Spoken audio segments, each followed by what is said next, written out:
Assalamualaikum warahmatullahi wabarakatuh. Waalaikumsalam warahmatullahi wabarakatuh. Alhamdulillahillazi anzala al-Qur'an hudan lin-nasi wa bayyinatin minal huda wal furqan. Wassalatu wassalamu ala asyrafil anam wa ala alihi wa ashabihil kiram, amma ba'du. Saudara-saudara kaum muslimin rahimakumullah. Setiap penganut agama di dunia ini mempunyai sesuatu kitab yang dianggapnya sebagai kitab suci. Orang Hindu punya kitab Weda. Orang Buddha punya kitab Tripitaka. Yahudi mempunyai Taurat. Nasrani mempunyai Injil. Penganut Konghucu punya kitab Tao Te Ching. Orang Majusi punya kitab Zen Avesta. Orang Kebatinan punya kitab Serat Centani, Hidayat Jati, Darmo Gandul, atau Gatoloco. Sementara kita umat Islam oleh Allah diberikan Al-Quranul Karim. Mengapa kita yakini Quran ini sebagai kitab suci? Pertama, ia bebas dari intervensi dan investasi manusiawi.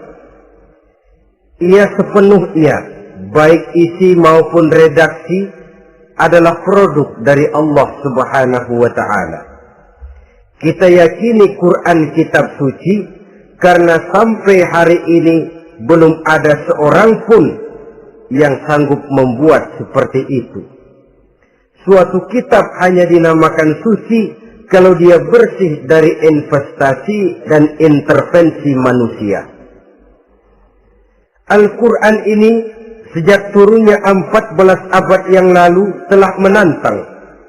Wa in kuntum fi raibin mimma nazzalna ala abdina fa'tu bi suratin min misli. Apabila kamu ragu-ragu terhadap kebenaran Quran yang kami turunkan kepada hamba kami Muhammad, atau kamu menyangka Quran itu cuma bikinan Muhammad saja, cobalah kamu buat satu surah saja semacam Al-Quran. Apabila kamu tidak mampu melakukannya seorang diri, wada'u syuhada'akum, ajak seluruh teman-temanmu.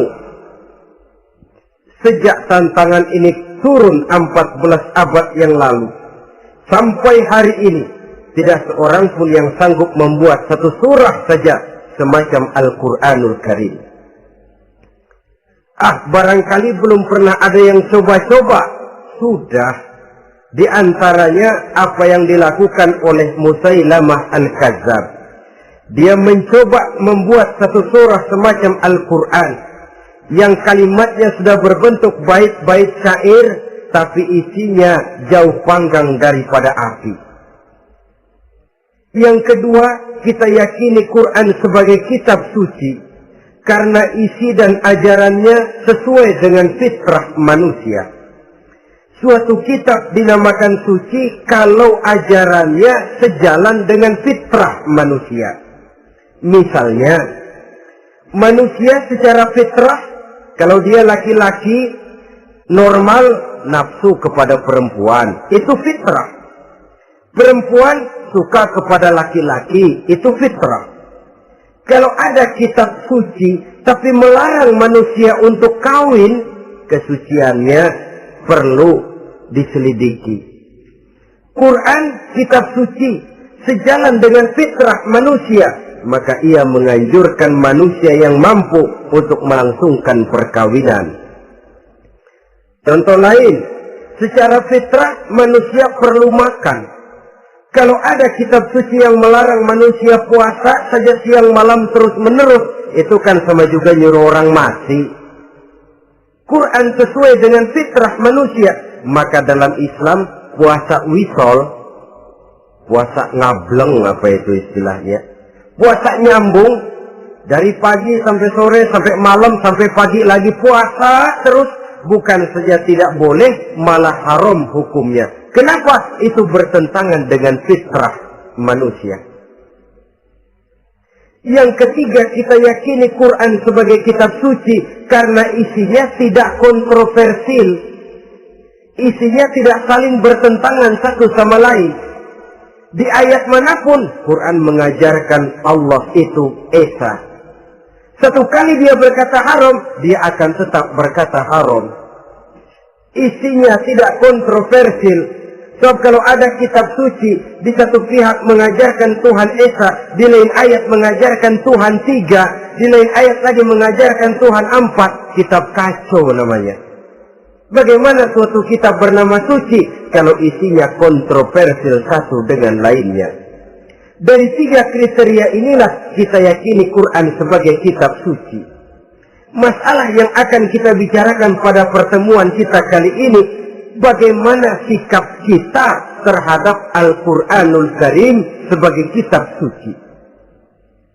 Berangkat dari sebuah hadis di mana Rasulullah Shallallahu Alaihi Wasallam pernah memberikan tawaran. Beliau bersabda, "Man ja'ala al-Qur'ana amamahu qadahu ilal jannah, wa man ja'ala al-Qur'ana khalfahu saqahu ilan nar." Siapa yang menjadikan Quran sebagai imam, maka Quran akan membimbing dia ke dalam surga. Tetapi siapa yang menjadikan Quran sebagai makmum, maka Quran akan mendorong dia ke dalam neraka. Pilihan terserah kita. Siapa yang menjadikan Quran sebagai imam, ditempatkannya Al-Quran di depan, dia ikuti petunjuk dan ajaran Al-Quran, maka Quran akan membimbing dia ke surga. Surga dunia, lebih-lebih lagi surga akhirat. Tetapi sebaliknya, siapa yang menempatkan Quran di belakangnya, dia belakangi Al-Quran, dia belakangi perintah dan ajaran-ajaran Al-Quran, dia perturutkan hawa nafsunya dalam kehidupan ini, maka Quran akan mendorong dia ke dalam neraka. Ya, neraka dunia, lebih-lebih lagi neraka akhirat. Pilihan terserah kita. Saya mau tanya, kira-kira Quran dalam hidup kita jadi imam apa jadi makmum? Imam apa makmum? Kalau Quran jadi imam, artinya kita umat Islam jadi makmum. Resiko dan logika tentu. Makmum harus ngikuti imam. Imam takbir, makmum takbir. Imam ruku, makmum ruku. Imam sujud, makmum sujud. Imam tahiyat, makmum tahiyat. Itu namanya Quran jadi imam, kita jadi makmum.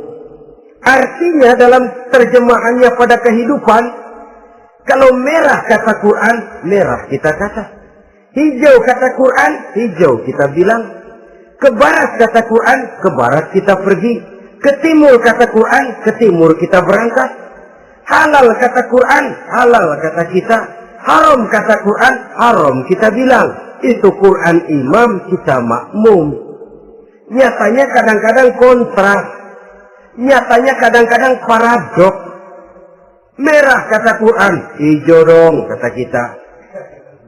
Halal kata Quran, remeng-remeng kata kita. Ke barat kata Quran, ke timur kita pergi. Dalam praktek kita mau jadi makmum, Quran kita suruh jadi imam. Kita sesuaikan Quran dengan selera kita.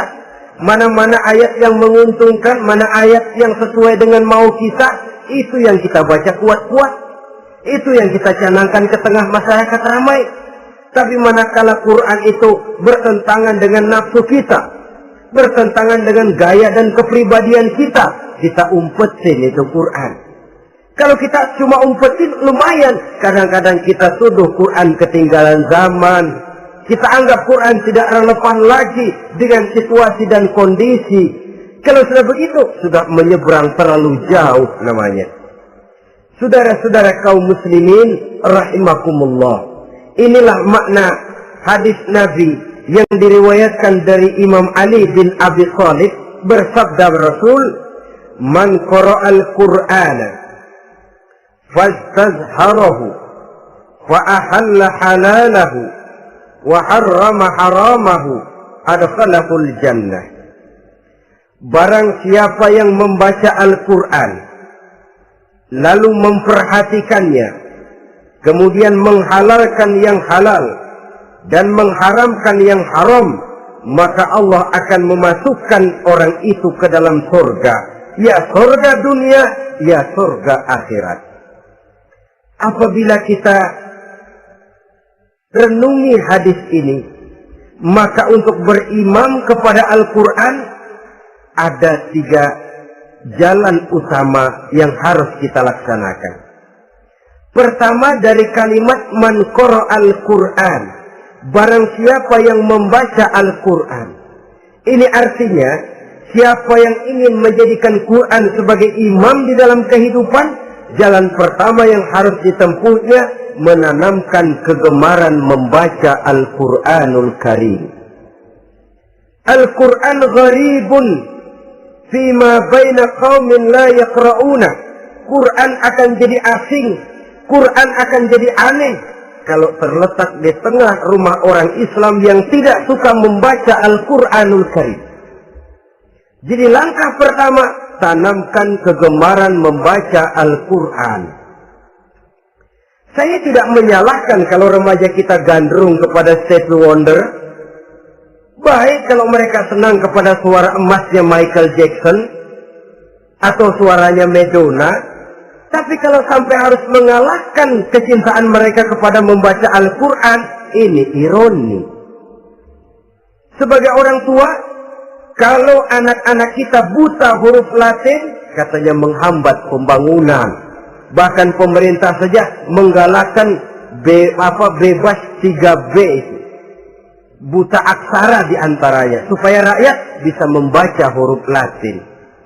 Kalau anak-anak kita buta huruf Latin, katanya menghambat pembangunan. Bagaimana kalau anak-anak kita buta huruf Quran? Jelas saja menghambat proses kesadaran dan kebangkitan dari dunia Islam itu sendiri. Satu contoh ringan. Dulu sebelum pembangunan merata, listrik belum lagi masuk desa, kampung gelap, rumah pakai lampu minyak. Kalau kita masuk kampung, terasa banyak orang Islam. Kenapa? Di rumah sebelah sana kita dengar anak muda sedang latihan baca rawi, sebelah sini ibu-ibu sedang selawatan, di rumah sana remaja sedang baca Quran. Pembangunan maju, listrik masuk desa, alhamdulillah. Tapi apa yang kemudian terjadi? Proses pergeseran nilai. Setelah listrik masuk desa, radio main kenceng-kencengan, televisi main gede-gedean, baca Quran sudah barang aneh, langka. Tengoklah sekarang kalau kita masuk kampung, ada yang remaja sedang baca Quran, rasanya kok aneh, nggak umum. Sesuatu yang baik malah menjadi nilai-nilai keanehan. Saudara-saudara kaum muslimin rahimakumullah, tanamkan kegemaran membaca. Dalam satu hadis Nabi pesan, nawiru buyutakum bitilawatil Quran, sinari rumah tanggamu dengan bacaan Quran. Sebab listrik ini cuma bisa menerangi gelap, tapi tidak akan sanggup menerangi hati manusia. Quran produk Allah dibaca dalam segala keadaan, tepat dan pantas. Lihat saja, orang sedih baca Quran, terhibur. Orang gembira baca Quran, tidak lupa diri. Di rumah mewah ada yang baca Quran, bagus. Di kubu kreot di pinggir kali ada yang baca Quran, cocok. Orang kawin dibacakan Quran, bagus. Orang mati dibacakan Quran, tidak jelek. Dalam segala keadaan, in all season, bahasa kerennya, dia pantas dibaca. Saudara-saudara, bahkan orang sakit gigi pun kalau dengar baca Quran tidak marah. Coba lihat. Dia senang benar lagu Michael Jackson, tapi giliran sakit gigi, coba setelin lagu Michael Jackson kalau nggak mencah-mencah. Kamu gila apa nggak tahu saya lagi sakit gigi? Tapi coba bacakan Quran. Dia pasti tidak marah. Begitu besar daya pengaruhnya. Bahkan Abu Jahal sama Abu Lahab pernah rapat. Kata Abu Jahal sama Abu Lahab, Mas Lahab, gini loh Mas. Kenapa? Ini saya pikir-pikir salah satu yang menyebabkan kenapa saudara kita banyak ikut ajaran Muhammad. Mereka kalau sudah dengar bacaan Quran terpesona. Jadi kita blokir saja. Caranya gimana? Kasih pengumuman kepada Quraisy, jangan sekali-kali mau dengerin Muhammad baca Quran. Kamu juga jangan. Dan kamu, saya pun begitu. Mari kita janji, tidak mau dengar bacaan Quran. Salaman. Pulang ke rumah masing-masing. Dapat 1 hari tahan, 2 hari bertahan, 3 hari, seminggu ke atas. Abu Jahal mulai ada semacam rindu. Kangen pengen dengar ayat Quran. Karena secara pribadi dia mengakui keindahan gaya bahasanya jauh lebih tinggi dari kemampuan penyair Quraisy. Isi ajarannya sangat dalam dan menyentuh segi-segi kehidupan manusia. Nggak tahan Abu Jahal kayak dikilikin hatinya. Keluar rumah mindik-mindik, ngumpet-ngumpet. Ngempet di rumah Nabi. Pengen dengar Nabi baca Quran. Rupanya Abu Lahab sama. Pikir Abu Jahal, Abu Lahab nggak bakalan keluar. Abu Lahab berpikir, Jahal pasti di rumah.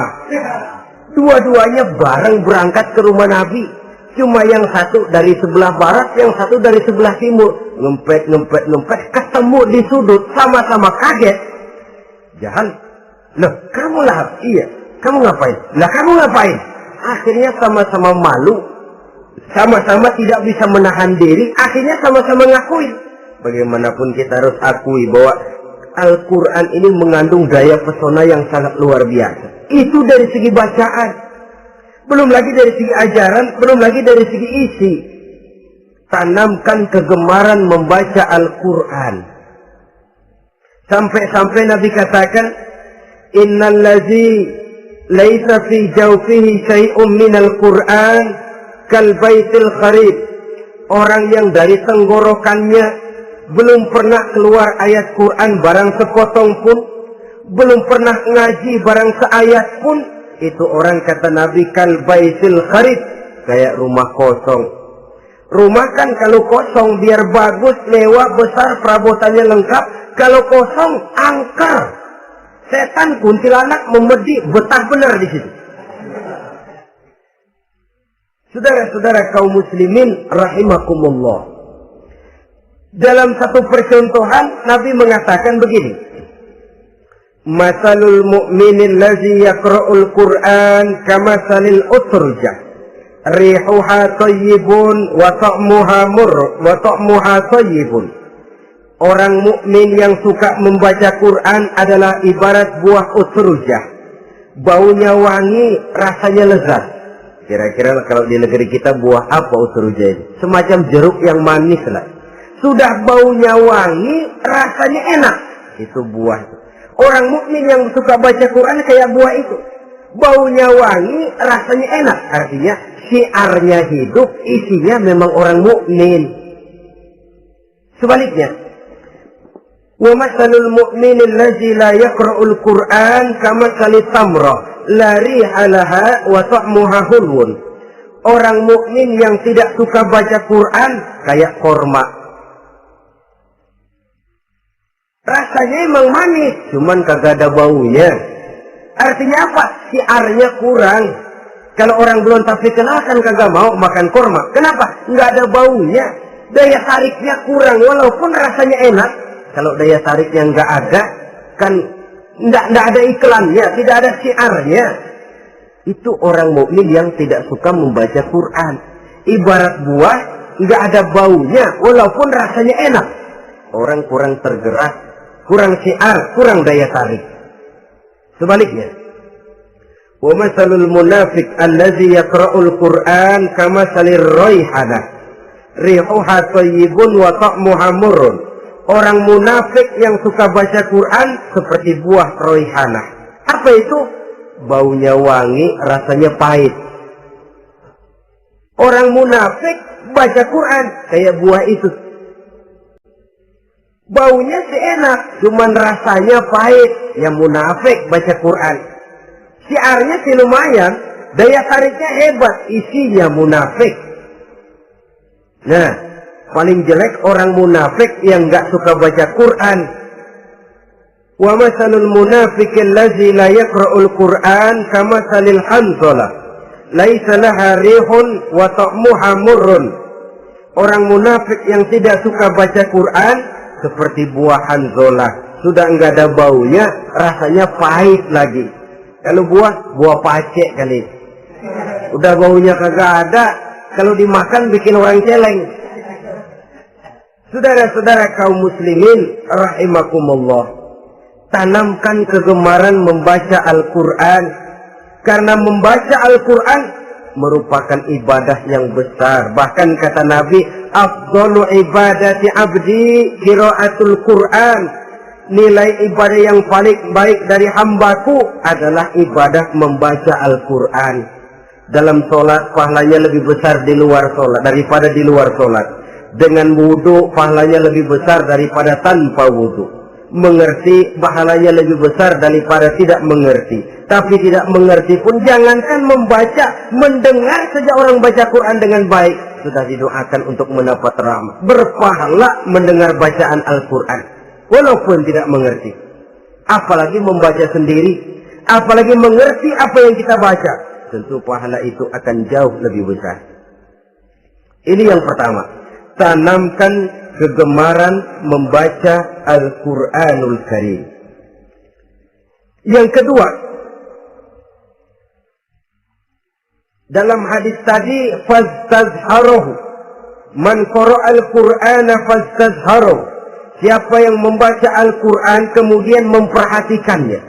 Jadi kalau kita mau berimam kepada Al-Quran, setelah menanamkan kegemaran membaca, yang kedua, perhatikan, pahami isinya. Jangan seperti monyet pakai mahkota, ketawa girang, cengengesan, tapi dia tidak tahu arti kebesaran mahkota yang disandangnya. Bangga dengan Al-Quran, tapi apa kandungannya kita tidak mengerti. Untuk memahami Al-Quran ini, caranya bagaimana? Tentu mudah saja. Seperti contoh, kalau kita ingin mengerti caranya bikin tahu, jangan bertanya kepada montir mobil. Montir mobil ahli betul urusan mesin. Tapi kalau urusan tahu, tanya dong tukang tahu. Untuk mengerti rahasia dan seluk-beluk Al-Quran, kita harus bertanya kepada orang yang memahami seluk-beluk Al-Quran. Para ulama, para kiai, para ustadz, yang kita tahu kualitas keilmuannya, kita yakini loyalitas dan integritasnya kepada Islam ini. Kenapa? Ayat-ayat Quran itu elastis. Dia dibawa kemana saja mau. Ditafsirkan menurut kemauan orang bisa. Paling celaka kalau yang belajar tidak punya dasar, yang mengajar punya maksud lain. Sesat dan menyesatkan. Yang ngajar punya nafsu ambisi. Yang belajar tikus budek. Yang memang tidak punya dasar apa-apa. Sekali belajar langsung tafsir. Cara wudhu yang baik saja belum ngerti. Cara rukuk dan sujud yang baik saja belum bisa. Yang membatalkan sholat apa ndak bisa, ndak ngerti. Sekali langsung. Ndak, supaya kita langsung saja belajar langsung Al-Quranul Karim. Tidak jelek. Cuma akan lebih baik kalau sebelumnya ada unsur penunjang dari nilai-nilai keilmuan dalam Islam ini. Disinilah perlunya menghidupkan majelis-majelis taklim. Sebab kalau Al-Quran hanya dipahami dan dikutak-kutik menurut maunya rasio saja, kekuatan rasio terbatas. Saya akan khawatir nantinya akan timbul pendapat-pendapat di mana Al-Quran disesuaikan dengan otak. Bukan otak ikuti Quran, tapi Quran disuruh ngikuti otak. Contoh yang dekat saja, kalau saudara ngukur kayu pakai meteran, itu kira-kira meteran ikut kayu, apa kayu ikut meteran? Ayo, kira-kira kayu ikut meteran, apa meteran ikut kayu? Meteran ikut kayu. Bagus. Kalau meteran ikut kayu, artinya nggak ada meteran benar di dunia ini. Kayunya kependekan, meterannya dipotong. Kan begitu loh. Meteran ikut kayu namanya. Bukan meteran ikut kayu, tapi kayu yang harus ikut meteran. Otak harus ikut wahyu. Jangan wahyu disuruh ikut otak. Manusia ikut Quran, jangan Quran disuruh ikut manusia. Dan kaum orientalis, ya, orang barat di luar Islam yang mendalami, mempelajari Islam dengan tujuan mencari kelemahan Islam untuk menghantam umat Islam. Itu sengaja mencari ayat-ayat yang mereka kumpulkan untuk menghantam umat Islam. Supaya mereka meragukan Qur'annya untuk kemudian pada suatu saat meninggalkan Qur'an sama sekali. Timbullah pendapat ada ayat Quran yang sudah tidak sesuai lagi katanya dengan situasi dan kondisi. Seolah-olah otak manusia sudah jauh lebih pintar daripada Al-Quranul Karim. Saudara-saudara kaum muslimin rahimakumullah. Inilah yang kita berlindung dari Allah.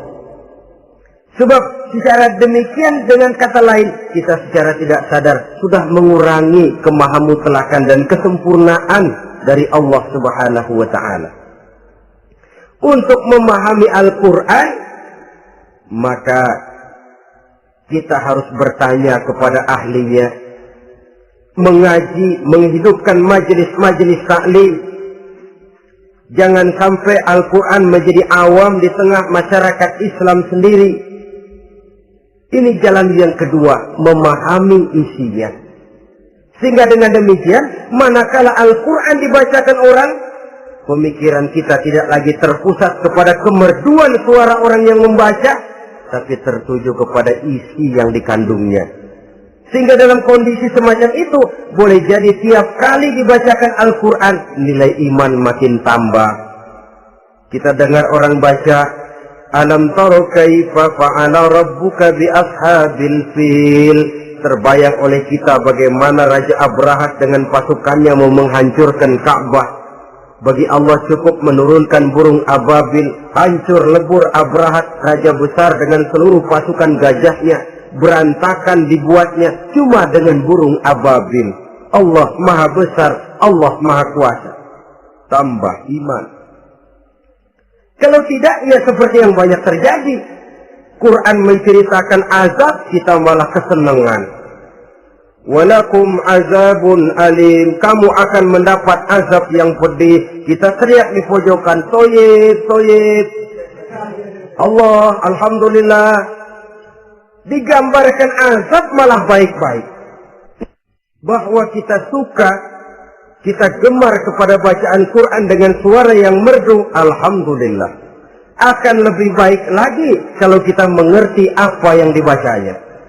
Sebab perintah membaca tersirat makna perintah untuk memahami. Perintah memahami tersirat makna untuk mengamalkan. Dengan kata lain, kita hanya bisa mengamalkan Quran dengan baik kalau kita mengerti isinya.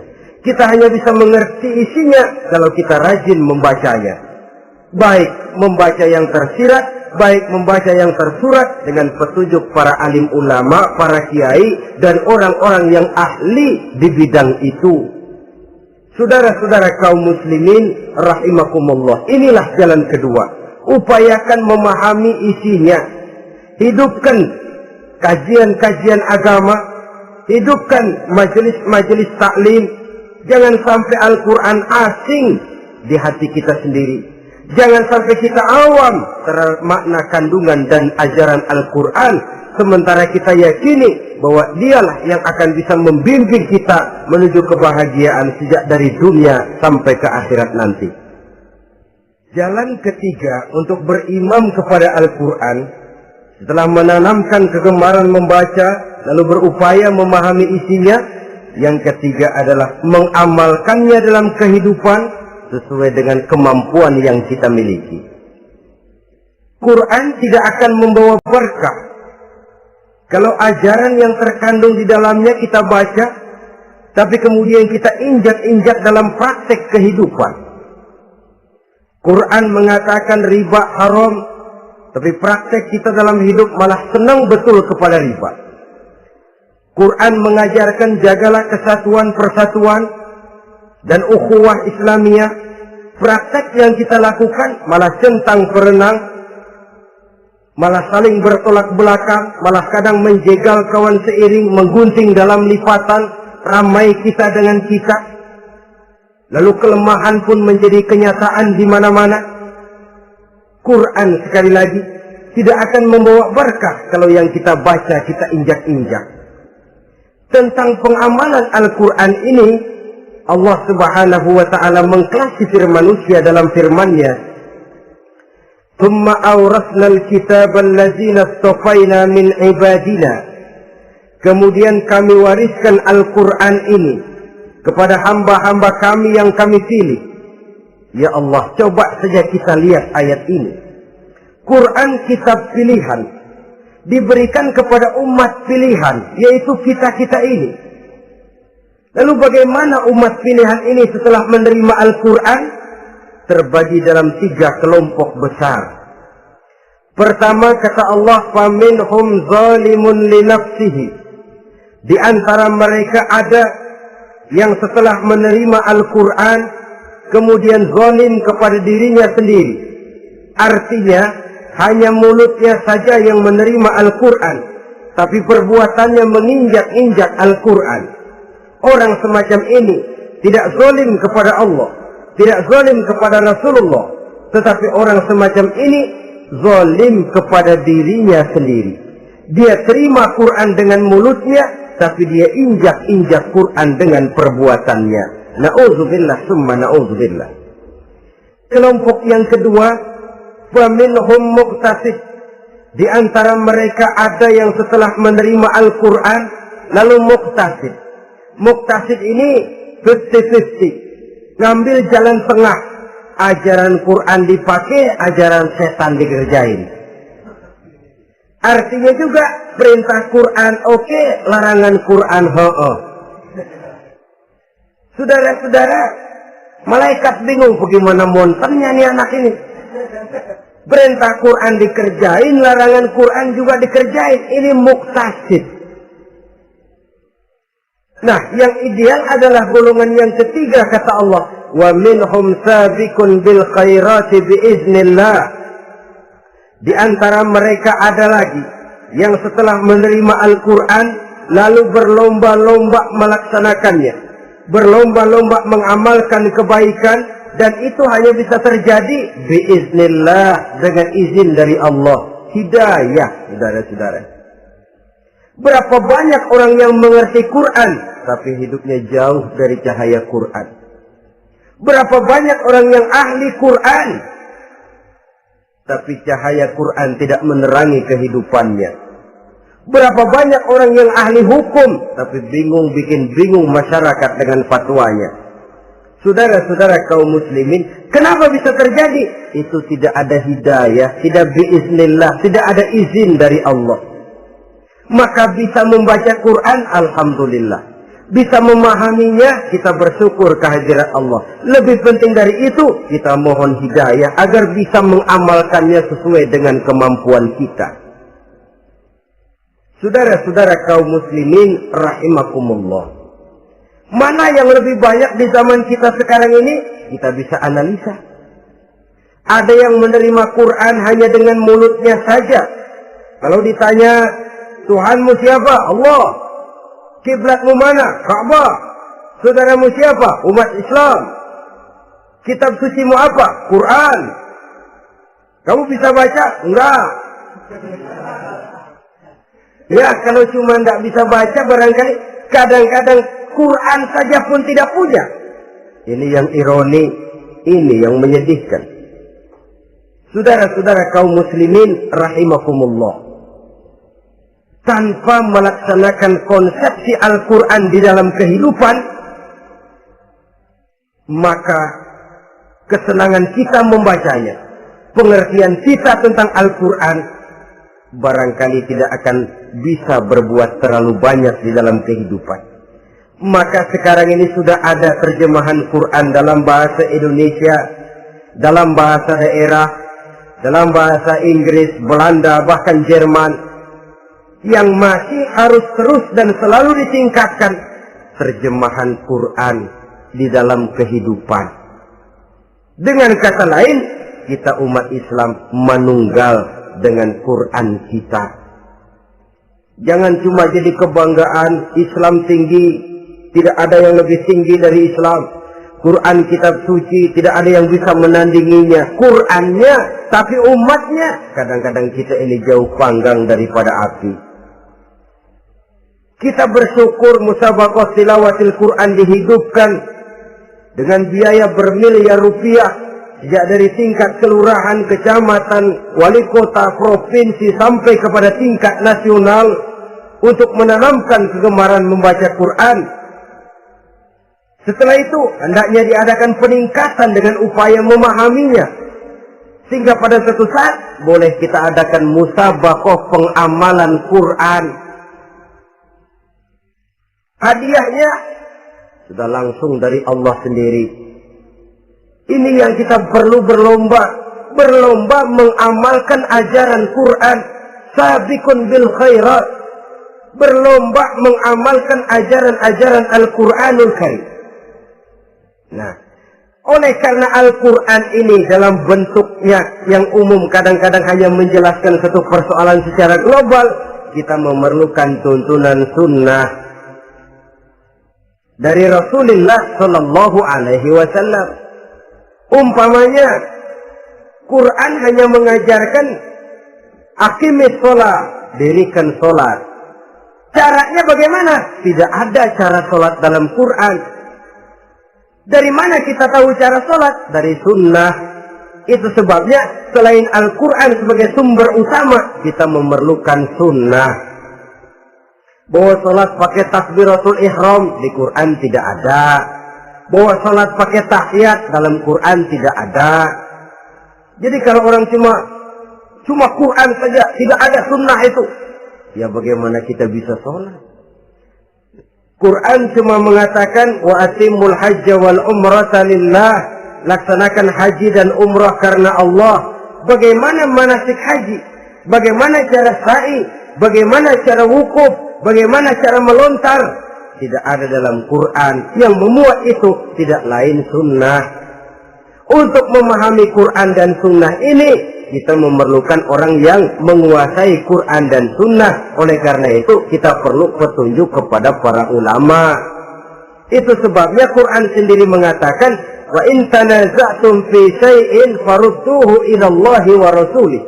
Apabila kamu berbeda pendapat tentang suatu persoalan, kembalikan kepada Allah dan Rasulnya.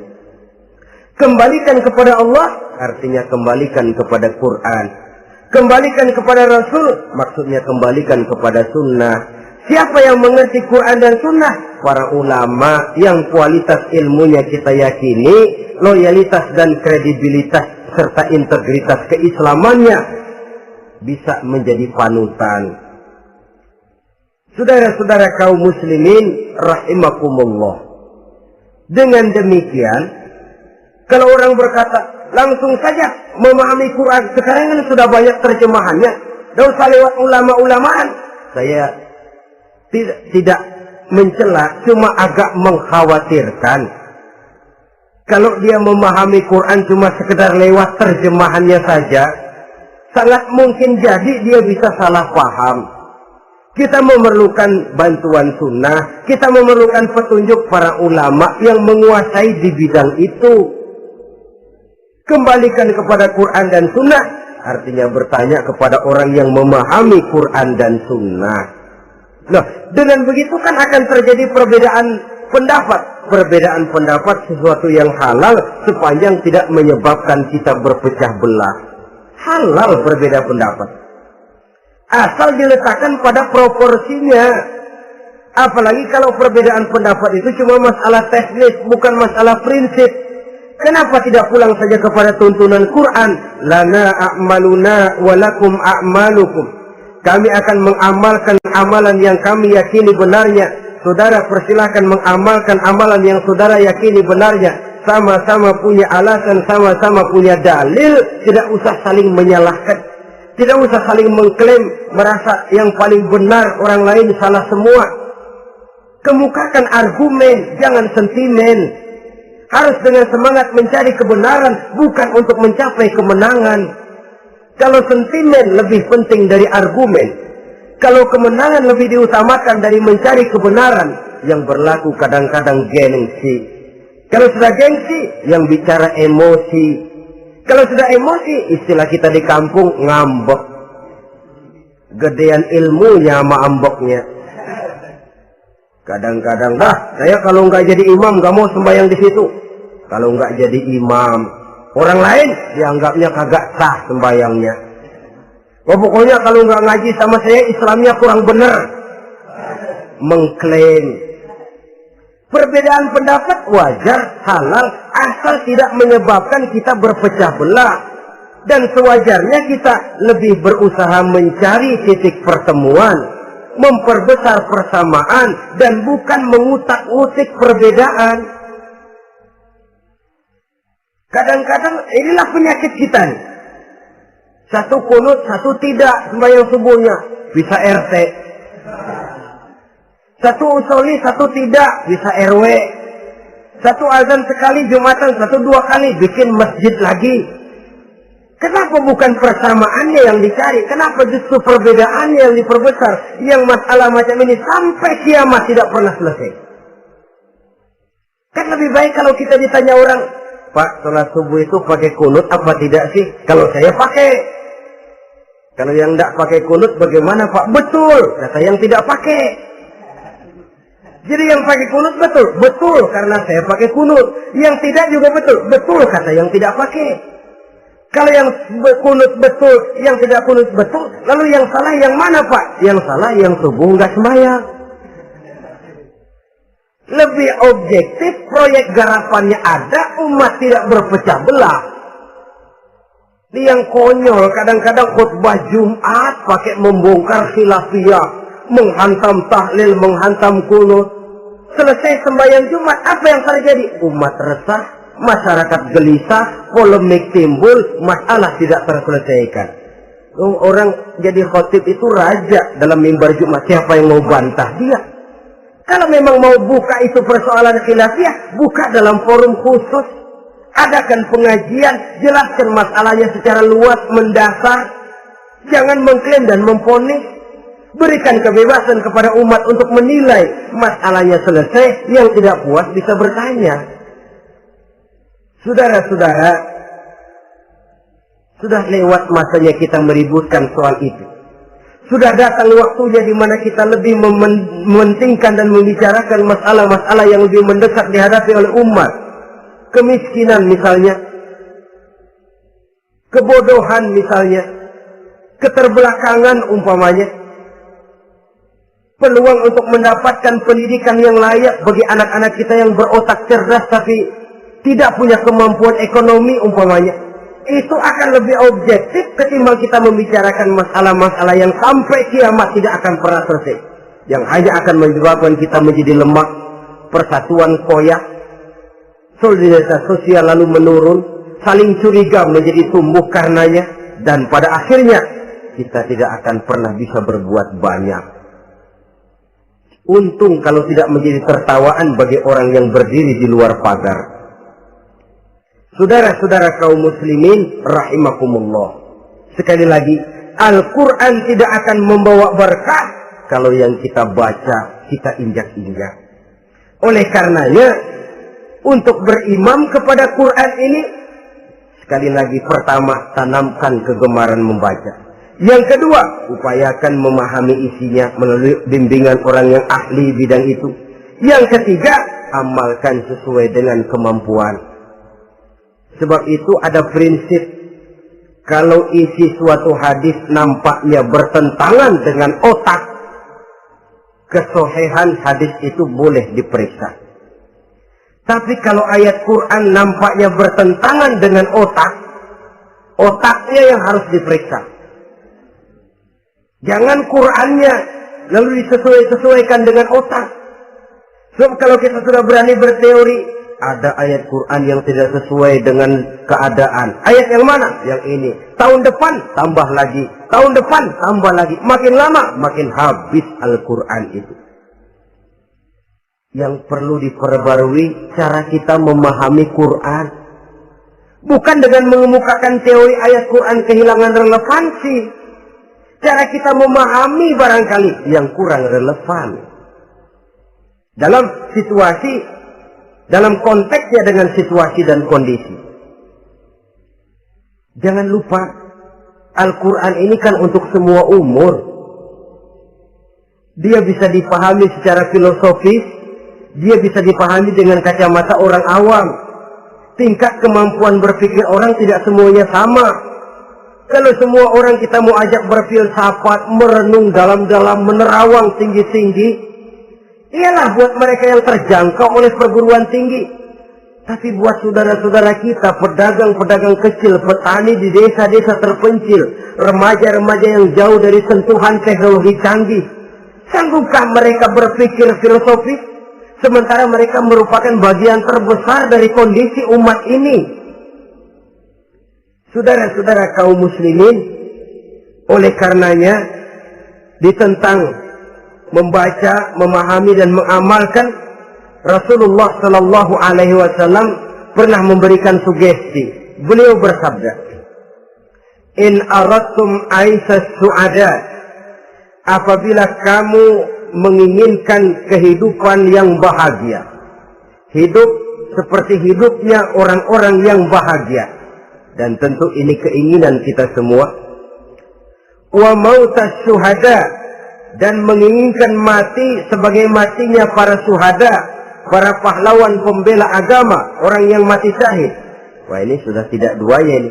Hidup mulia, mati syahid, dapat dua-duanya. Wan najata yaumal hasri, dan ingin mendapat keselamatan pada hari hasyar, hari pengumpulan manusia di padang mahsyar. Wazilla yaumal harri, dan mendapat perlindungan dari Allah pada hari yang sangat panas. Wal huda minadh dhalalah, dan mendapat petunjuk dari kesesatan. Nah, ini keinginan semua orang. Kan yang kita cari apa sih? Hidup bahagia. Biar tidak kaya asal bahagia, sudah enak. Lalu apalagi? Matinya sebagai syahid. Kemudian di hari pengumpulan nanti mendapat keselamatan. Lalu pada saat orang lain kepanasan kita mendapat perlindungan. Kemudian orang lain kebingungan kita mendapat petunjuk. Kalau ini yang diinginkan kata Nabi, resepnya fa'adimu qiraatal Quran, maka lazimkan, biasakan olehmu membaca Quran. Tidak ada terlambat. Idealnya memang dari kecil, sebab lidah kalau sudah kaku berat. Disuruh baca innallaha laghaniyun hamid, lidahnya berat. Innallaha lampuniyun hamid, lampuniyun. Laghaniyun jadi lampuniyun. Lidah itu kalau sudah berat ya memang berat. Disuruh baca ya bani Israel, lidahnya berat. Ya bini Siroil. Jadi ya bini Siroil. Saudara-saudara, idealnya memang dibiasakan dari kecil supaya lidah itu ringan. Kalau tidak ada istilah terlambat. Saya malu pak, belajar alif-alifan udah gede. Ya jangan alif-alifan, alif beneran. Alif-alifan kapan bisa ya? Alif beneran yang dipelajari. Tidak ada istilah terlambat, tidak ada istilah malu untuk belajar Al-Quran ini. Saudara-saudara kaum muslimin rahimakumullah. Ini sugesti untuk menanamkan kegemaran membaca. Lalu sugesti untuk memahaminya. Tentu banyak ayat, banyak hadis. Mengapa tidak di antara kamu sekelompok orang yang berangkat untuk memperdalam, memahami agama? Falaula nafaro min kulli firqatin minhum ta'ifatun liyatafaqahu fid din. Di tengah kelompok orang yang berangkat belajar teknologi canggih, di tengah grup orang yang mendalami ekonomi, di tengah kelompok orang yang membidangi hukum, di tengah kelompok orang yang sibuk meneliti ilmu-ilmu kedokteran, mengapa tidak ada kelompok orang yang secara takhasus liyatafaqahu fid din, mendalami agama ini, mendalami Quran ini, harus ada. Lalu sugesti untuk mengamalkan Al-Quran kelihatan dari peringatan Allah yang kita bisa temukan pada surah Thaha ayat 124 sampai dengan 127. Wa man a'rada an zikri, barang siapa yang berpaling dari peringatanku, kata Allah, barang siapa yang berpaling dari Al-Quran ini, dia terima Al-Quran, dia imani Quran, tapi dia berpaling dari ajarannya, dia injak-injak apa yang seharusnya dia amalkan, dia perturutkan hawa nafsunya, maka kata Allah, fa inna lahu ma'isyatan dhanka, dia akan diberikan satu penghidupan yang sempit. Inna lillahi wa inna ilaihi raji'un. Diberikan hidup yang sempit. Kalau hidup sudah terasa sempit, bagaimanapun luasnya rumah, sempit. Kalau hidup sudah terasa sempit, bagaimanapun banyaknya harta, sumpek. Kalau sudah hidup ini terasa sempit, bagaimanapun luasnya pergaulan, tidak ada tempat kita bertanya, melarikan persoalan, membagi rasa. Siapa yang berpaling dari Quran, dia akan diberikan penghidupan yang sempit. Bukan dagangnya tidak untung, bukan kerjanya tidak digaji, tapi kesempitan hati lebih bahaya loh dari kesempitan ekonomi. Itu di dunia. Di akhirat, wa nahsyuruhu yaumal qiyamati a'ma. Di akhirat nanti dia akan dikumpulkan oleh Allah dalam keadaan buta. Ya Allah, ya Rasul. Padahal ke akhirat kita baru tumben.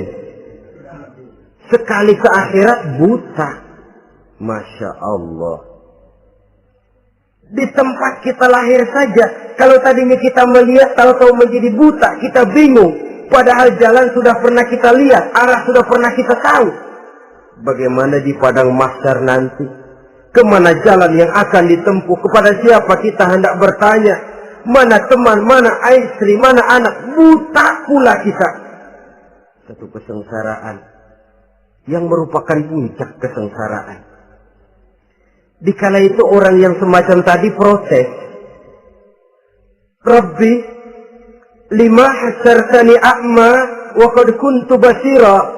Wahai Allah, kenapa hari ini saya dikumpulkan dalam keadaan buta? Padahal ketika di dunia dulu saya melihat, saya menyaksikan gunung yang menjulang tinggi ke angkasa, saya melihat lautan yang luas terhampar biru membentang, saya saksikan tanah sawah luas menguning, saya saksikan keindahan alam. Di dunia saya melihat Allah.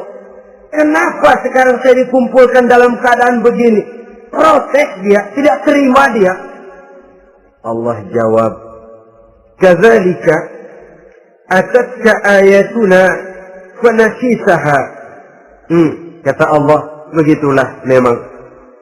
Dahulunya waktu di dunia telah datang ayat-ayat kami kepadamu, telah turun Al-Quran, telah datang agama, fanasisaha, tapi kamu lupakan dia, kamu lupakan Quran, kamu lupakan Islam.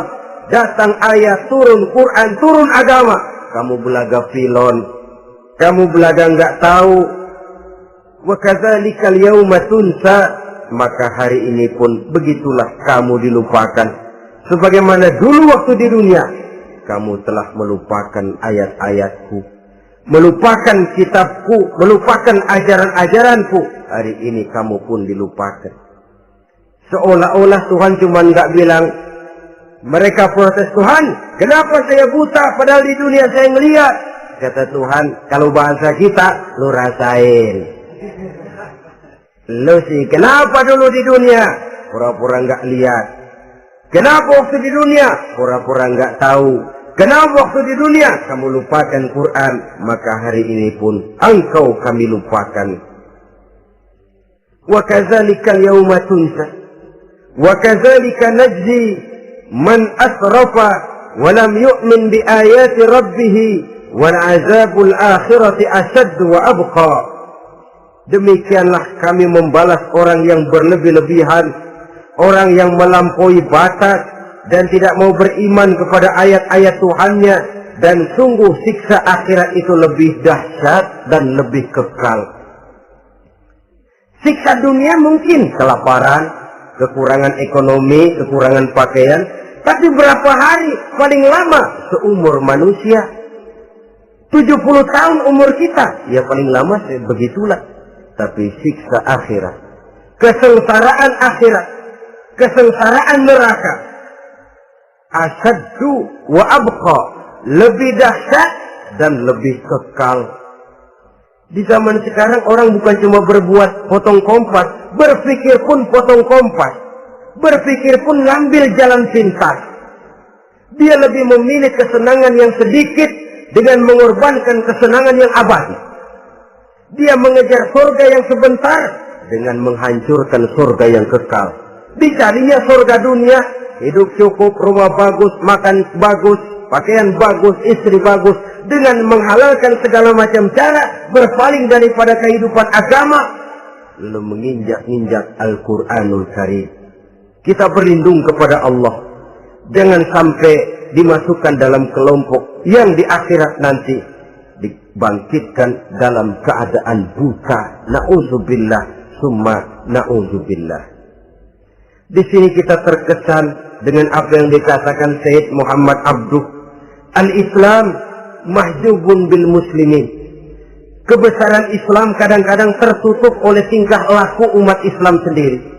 Keluhuran dan kesempurnaan Al-Quran tertutup oleh kebodohan umat Islam. Sedangkan untuk mengungkapkan rahasia Al-Quran ini diperlukan keahlian yang kompleks. Saudara yang di Fakultas Teknik belajar teknologi, buka rahasia Quran di bidang teknologi. Saudara yang di bidang kedokteran, buka rahasia Al-Quran di bidang kedokteran. Saudara yang ahli geologi, pelajari struktur kulit bumi dengan mengungkap rahasia Al-Quran. Sehingga pengkajian kita tentang teknologi, pengkajian kita tentang angkasa luar, pengkajian kita tentang anatomi manusia akan berakhir kepada subhanaka ma khalaqta hadza batila. Ya Allah, tidak satu pun yang Engkau ciptakan ini sia-sia. Perut bumi mengandung minyak, timah, kekayaan yang berharga untuk manusia. Mempelajari angkasa luar bisa memahami musim dan menyelamatkan manusia. Mempelajari rimba belantara, teknologi canggih, akhirnya akan memperkuat nilai-nilai iman. Menerjemahkan ajaran Quran lewat disiplin ilmu yang kita kuasai masing-masing, untuk kemudian bekerja sama bahu-membahu dalam rangka mengimani Al-Quran, mengamalkan Al-Quran, dan mengawal keluhuran Al-Quranul Karim yang atas dasar tuntunannya kita hidup, untuknya kita berjuang, dan dalam bimbingannya kita ingin kembali menghadap Allah Subhanahu wa Ta'ala. Inilah pertemuan yang singkat ini.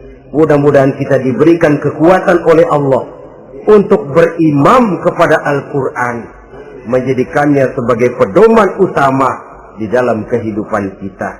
Terima kasih atas segala perhatian. Mohon maaf atas segala kekurangan. Usikum wa nafsi bitaqwallah. Wassalamualaikum warahmatullahi wabarakatuh. Waalaikumsalam.